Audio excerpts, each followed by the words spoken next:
parts of the world, including Nigeria, is to provide a rehabilitation and correctional facility for those who have violated the rules and regulations of their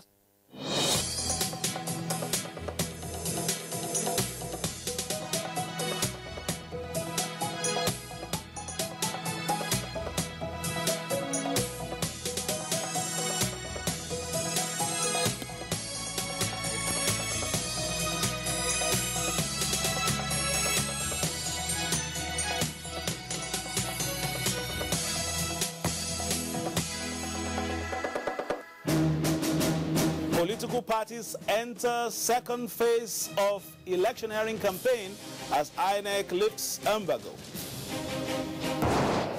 Who is more persuasive and convincing? We gauge the communication strategy of the two biggest parties ahead of Saturday's presidential polls. And we also speak to Nigerians on what can substitute for their power to choose. A very good evening to you and welcome to the ballot. We are currently in a place where disappointment over the postponement of the presidential election is fast eroding. It is being replaced by a reawakening of hope and a zeal to reach the finish line in grandeur, at least for the contenders in the coming polls. In the build-up to the D-Day, however, undulating it has been, the political parties have sown seeds of hope, emphasizing that they germinate in the minds and hearts of the electorate. Which of the seeds would sprout and bear fruits to nurture one political party to major victory come election day? Like I've always said, the voter is clearly the VVIP on election day.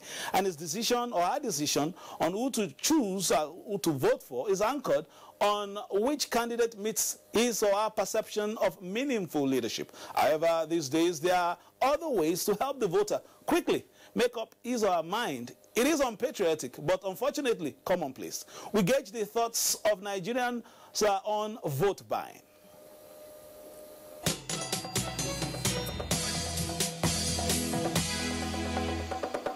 I want to vote for conscience now. Understand? I don't vote for money. Understand? But when you are voting with the money, you are voting bad government again, corruption government. Vote buying in our present time politics should be what every Nigerian should run away from. That's what you are suffering today. Politicians will come and promise and promise and have to give us money to vote the wrong president. You sell your card, you sell your birthright. Your position as a human being has been sold. If you sell your vote tomorrow, you will still be going to be the person to complain that the wrong person was the person they voted in, that is a wrong person. It does not give room for credibility. It doesn't give room for competence. And it doesn't give room for conscience to travail over, intimidation, suppression, oppression, and, cutting corners to the set goals. So we don't need anything vote buying. So it's a very dangerous, it's a virus that a good Nigerian must kill. Now the campaigns are back at least until midnight of Thursday. The parties would expectantly return to the podium, hoping to woo voters and win more support. We have joining us tonight Chairman of the Buhari Media Organization, Mr. Niyi Akinshiju. Thank you for coming. I can see you are wearing a patriotic color inside, green and white. Very good. And we also have Mazi Paul Ibe, Media Aide to PDP presidential candidate. Is right here. Thank you very much for coming. Thank you. Especially at this short notice. And also joining us via Skype is Professor Oka Obono from the Center for Human Resources Development, University of Ibadan. Welcome to the program.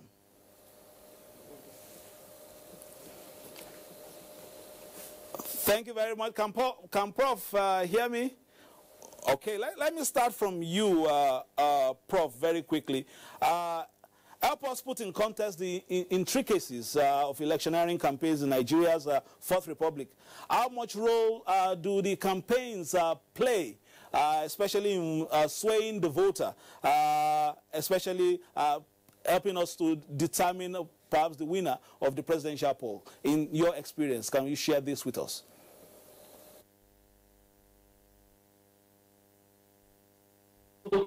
This exercise campaigning, but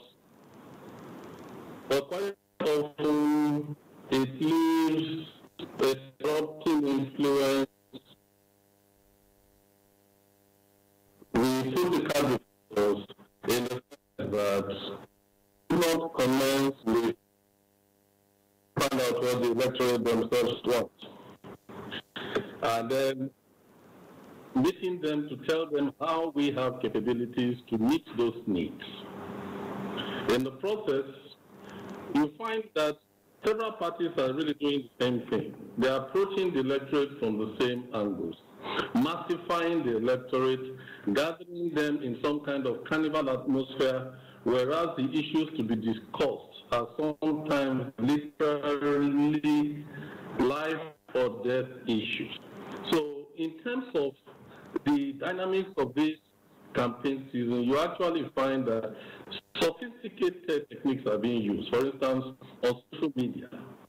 And that's something that is very apt because it reaches out to young persons who have a voice online, but very typically do not have that kind of say offline. So maintaining that kind of tempo is good. It's inclusive, it's participatory.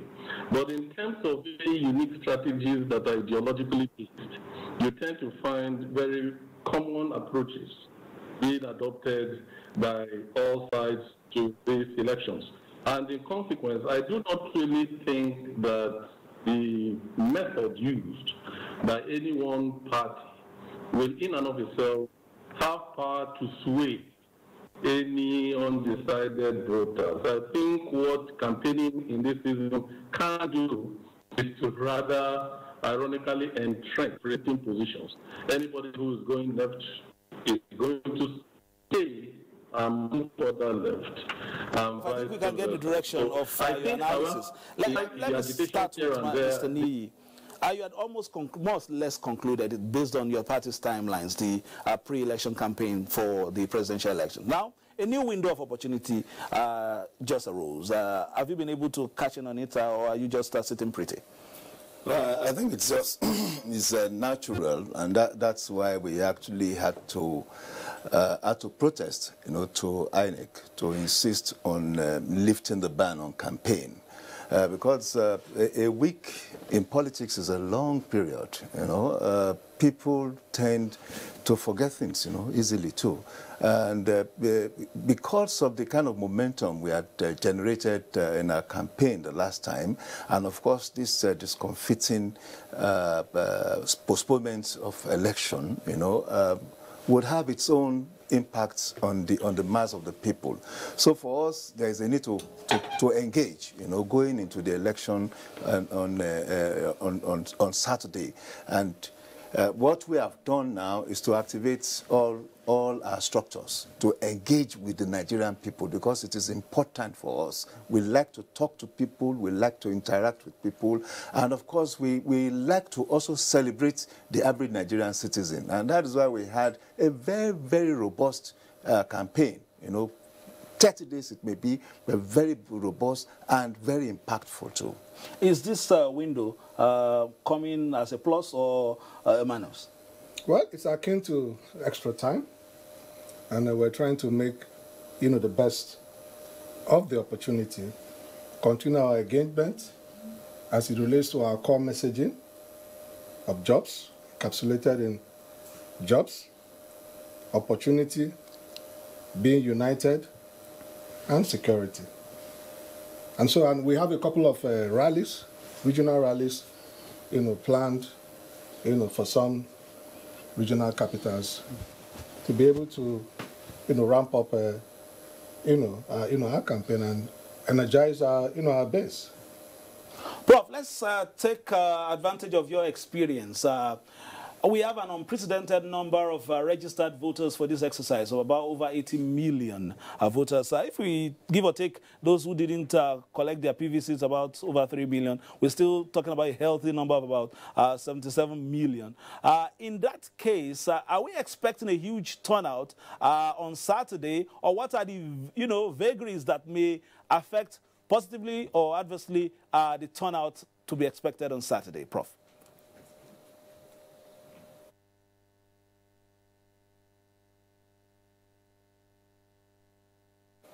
All right, let me still come back to the studio. So okay. will be more than the actual turnout. So be all right. Go ahead, Prof. Hello. Go ahead, Prof. You can go ahead. You're okay. So the factors that can the factors that can reduce turnout, first of all, can be demoralization that is linked to the recent postponement that you were talking about. And unless the main parties actually ramp up their campaign to restimulate their members, you may actually find some demoralized. Real crucial factors like travel fatigue. You have people who actually travel the first time long distances out of the patriotic sentiment to where their polling booths were located, perhaps in their states of origin. And if somebody had covered distances costing thousands of naira with the attendant costs also, is that person likely to go back a second time? So you are going to have kind of elements reducing, voter turnout or turnout on Saturday. And another factor could be fear of insecurity. If people think that it could be dangerous to go out because desperate politicians are out there already, then that could also act as a disincentive.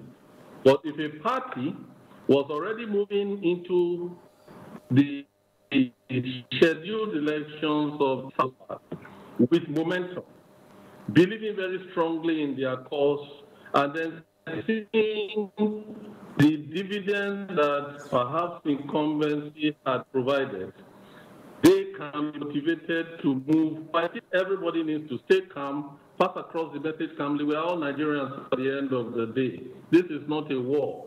It is just elections. Another factor that can make people not to turn out, like INEC notoriously bad weather. We have to pray against bad weather because INEC itself attributed its logistical problems to bad weather. So we need to take that into account and see how maybe rainmakers can be enlisted to assist us at this time. But on a serious note, I have a feeling, because Nigerians are very interested in sustaining this democracy, I have a very positive feeling that the same number of persons who would have voted in the first place, barring those who may not be able to travel a second time, will be the same that you will have on Saturday. I still expect an unprecedented turnout on Saturday. Thank you very much, Prof, for your incisive comments on this program. Of course, we have to also apologize for the weak signal from Prof's center right there. We understand Prof is Skyping in from Abuja. Thank you very much for your joining us tonight, Prof. Let me now come to you.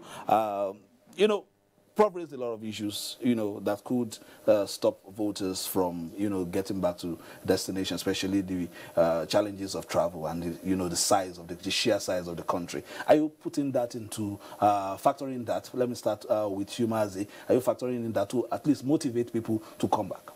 Well, a depressed turnout does no one any good, either the incumbent or the opposition, because the essence of elections, it's for citizens to come out and exercise their constitutional decisions. So everything must be done to encourage people. And so a lot of the rhetorics need to be toned down. It's a disincentive. Threats and violence and all of that. It doesn't, promote, voter turnout. So there needs to be a toning down from all sides of the rhetorics. Okay. Mr. Kishiju, are you doing anything to, revive enthusiasm? Especially, not every Nigerian has a huge purse to travel back and forth. How are you trying to make sure that the enthusiasm for the process is revived? Well, it's principally about grassroots engagements, and that's a difference with APC. We are not superficial in terms of the structure of the party itself, and of course the philosophy of the party, so that you have cells that even talks directly or relate directly with people in their 50s, in their hundreds, in groups, zones zones in wards and all that. So it's easier for us to activate and do our linkages, our political linkages and communication to our foot soldiers at the grassroots level. And that is what we are doing now. It's easy for us to recover from the shock of the postponement, for instance, because we could communicate easily and speedily too. So we are engaging, and well, now you see more of our adverts, our promo, running on television stations, different television stations and radio stations. And at the level of interpersonal communication and, of course, communal communication, we are also trying to appeal to those that traveled, you know, to show some understanding by staying back. You know, it's just 1 week. And, of course, also appeal to the sentiments of employers generally, that this is a peculiar time. And fortunately, we have the North W who are also so committed. They are saying they are ready to subsidize transportation costs, you know, for people who wants to travel, you know. And IPMAN too, the Independent Petroleum Marketers Association of Nigeria, and these are associations that had actually endorsed the president, that said they are willing to remove 5 naira from the 145 naira per liter. You know, these are all geared, you know, at encouraging Nigerians. Good here. Mazi, looking at what, you know, where some of us are interested in the demographics, the statistics of this, have you been able to engage the voting blocks and see perhaps an upturn, an upsurge in some of the, you know, voting blocks, the traditional voting blocks, women, youths, to see that they are more interested in this and not just looking at it as a politician's dance? What we found out is that young people, a lot of young people, a large number of people who registered in the window that was opened a couple of months back, are made up of young people, because they have recognized that they cannot continue in the present situation. And the young people need jobs, they need opportunity, they need a country that is united, that is inclusive. And so they understand the historic nature of this election. They're organizing themselves on social media, the Boss for Democracy. People are, raising crowdfunding, raising money to move people from Lagos to Kano, from Abuja to Port Harcourt, and vice versa, and all of that. So all those initiatives, are ongoing, and because of the fact that they want to make sure that they remain committed, they keep their eyes, on the ball, and which is to enthrone, a government that will work for them. All right, this is the time we're in the business end of the program.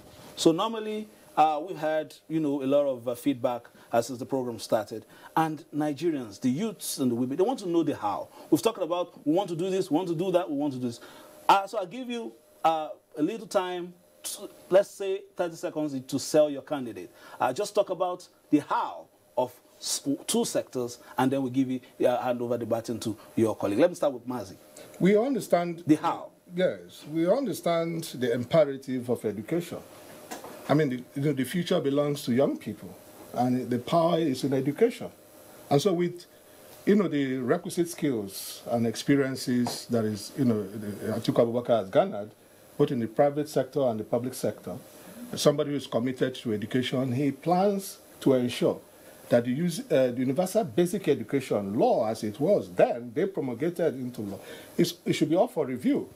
And it needs to be strengthened to give people opportunity for education, the basic education, from primary to secondary school. And it is education. He keeps saying it. He would not have been the man he is today if not for education. Thank you very much. Mr. Niyi Akinshiju, the how? We have an ongoing template. And the template is to diversify our economy away from oil. And it's showing impacts. The latest GDP figures shows a 2.73 figure improvement on the third quarter's figure. And it's principally driven by non-oil sector. And in that non-oil sector, the major drivers are ICT And when you're talking ICT, you're talking about youthful population.